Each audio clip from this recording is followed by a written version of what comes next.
Congressman Mark Pocan drops by to talk with us and shares his thoughts on the coronavirus. Check it out. Leave your comments, ding the bell, share it with your friends, and please subscribe to our channel. Anyway, I understand that you were in a briefing by the administration this morning about the coronavirus, possible pandemic and possibly coming to the United States. What's the latest on that? Yeah, so actually it was my Labor, Human Services, Education Subcommittee for the Appropriations.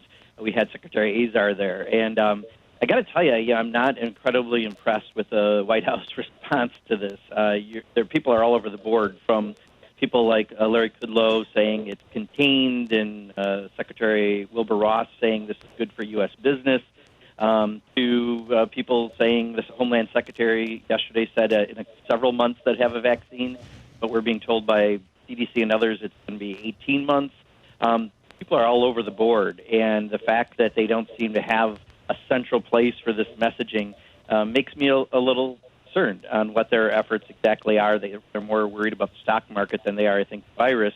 And I actually asked the Secretary outright, would he be willing to transfer some of the money they stole for the wall and put that towards this? And he said, no, they wouldn't be able to do that. And, the wall's not going to stop the coronavirus, much less, I think, migration.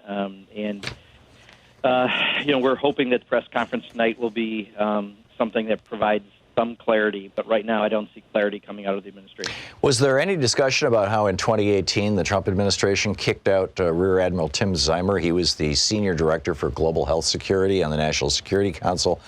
They went on to quote, and this is from the New York Times, eliminate the position and the NSC's entire global health security unit, end quote. And then they forced out Tom Bossert, a highly regarded expert who is Zimmer's counterpart at DHS, at the Department of Homeland Security, so that, again, quote, this is quoting from Foreign Policy magazine, quote, neither the National Security Council nor the Department of, DHS, Department of Homeland Security epidemic teams have been replaced. There's literally nobody in the Trump administration who has any experience with epidemic diseases. They have shut down the two major agencies, or whatever you call them, committees within the NSC and the Department of Homeland Security, and replaced their people. He slashed funding for the CDC's epidemic activities. He tried to decimate funding for the U.S. Public Health Service Commission Corps. You guys stopped that in the House and the Senate, but instead now he's not replaced any of the members who have quit or resigned or retired. And as a result, that public health service is operating at 2/3, of its staff. And the CDC, which you'd think is in charge of this, is not in charge of this. In fact, they recommended that those Americans with the Wuhan virus who were brought back to the United States not be brought back. The CDC recommended that, but they were overruled by Mike Pompeo in the State Department, who has, to the best of my knowledge, no experience whatsoever with epidemic diseases. I mean, was that part of the discussion? Yeah, actually, I brought up about Rear Admiral Timothy Zeimer. I brought up about the CDC cutting 80% of their global health security initiative. So now they're in about a fifth of the countries they were in at one point trying to deal with global health.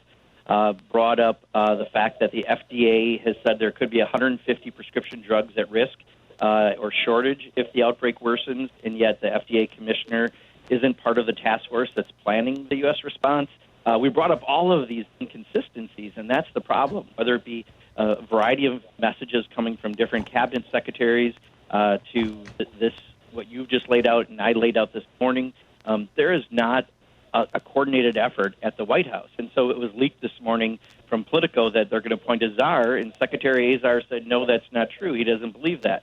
Well, if it turns out tonight that happens and the secretary supposed to be in charge of this right now didn't even know, I mean, this is a cluster of the greatest proportion. Yeah, I absolutely agree. Was the hearing bipartisan? Did you have Republican colleagues in the room with you? And if so, how did they react?